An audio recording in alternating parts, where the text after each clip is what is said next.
Imagine stepping onto the shore of a fledgling colony, expecting to reunite with your family after a long journey, only to find the settlement completely abandoned. No signs of battle, no hastily dug graves, just empty houses and a single word carved into a tree: Croatoan. This is the eerie reality that greeted Governor John White in 1590 when he returned to Roanoke Island after a 3-year absence. Over 100 men, women, and children had vanished without a trace, leaving behind one of history's greatest unsolved mysteries. What happened to the lost colony of Roanoke? Did they meet a tragic end, or did they simply disappear into the wilderness, blending into the world around them? The story begins in the late 16th century, when England was racing to establish a foothold in the New World. Sir Walter Raleigh, a favorite of Queen Elizabeth I, was granted permission to colonize the coast of present-day North Carolina. The first attempt in 1585 ended in failure. The colonists struggled with food shortages, hostile encounters with Native Americans, and general despair. When Sir Francis Drake's fleet stopped by after raiding Spanish ships in the Caribbean, the surviving settlers eagerly abandoned Roanoke and sailed home.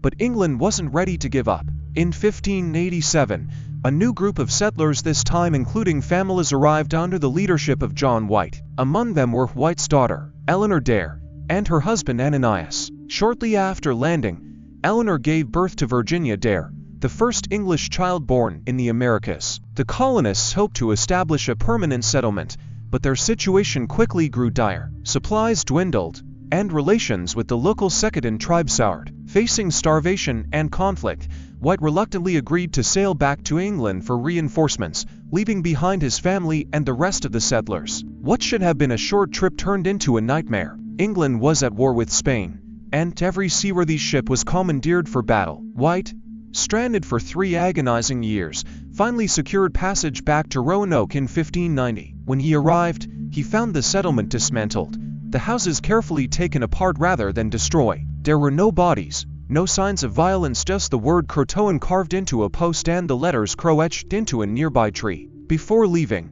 White had instructed the colonists to leave a Maltese cross if they were forced to flee under duress, but there was no such mark. This suggested they had left willingly, possibly for Croatoan Island, home to a tribe that had been friendly with the English.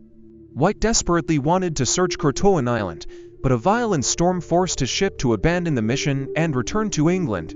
He never saw his family again. In the centuries that followed, the fate of the colonists became one of America's most enduring mysteries. Theories have ranged from the plausible to the outlandish. Some believe the settlers were massacred by hostile tribes or Spanish soldiers. Others suggest they attempted to sail back to England in a makeshift boat and were lost at sea. But the most compelling theory is that they integrated with the Croatoan people or other nearby tribes.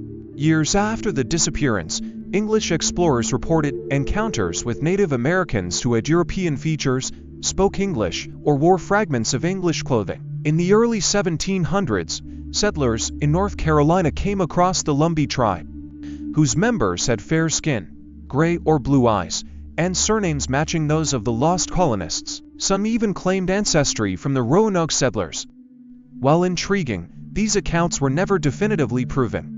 Modern archaeology has brought new clues to light. Excavations on Hatteras Island, where the Croatoans lived, have uncovered European artifacts mixed with Native American tools, including a rapier hilt, a slate writing tablet, and a gold signet ring. These finds suggest some level of interaction, possibly even cohabitation.